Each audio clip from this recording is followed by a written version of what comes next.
America's Wackiest Home Movies is a pretty brilliant Rugrats episode. This is the first segment of the sixth episode of the fourth season, and Stu and Drew are once again competing. There's obviously a cash prize for home videos.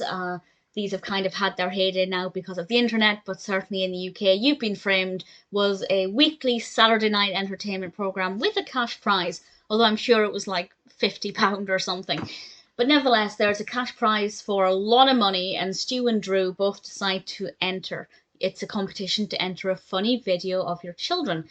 And Stu is convinced Tommy will do something cute and funny, and Drew is certain Angelica will win. So they both try and capture their children doing funny things.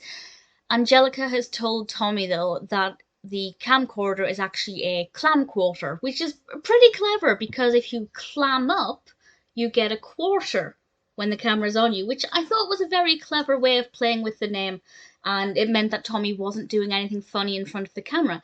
Meanwhile, Angelica very much was performing, but really badly. It was so bizarre to see her singing, I think, Twinkle Twinkle Little Star, with bright red lipstick, a face full of makeup. It was not how you let a child of her, I mean, young children put on makeup all the time, but not if you're going to be broadcasting it on public television.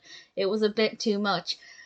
The big question, of course, is will either of them get any funny footage and will they be able to enter the competition? I won't say what happens, but the outcome I loved. I think it's unpredictable. I think it was very clever, and I really thoroughly enjoyed it. It's a very well written episode.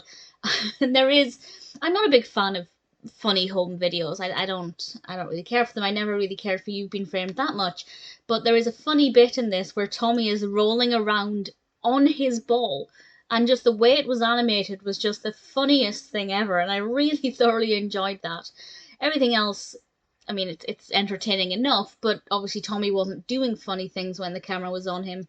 But there was a really sweet moment with him and Chuckie that I rather liked.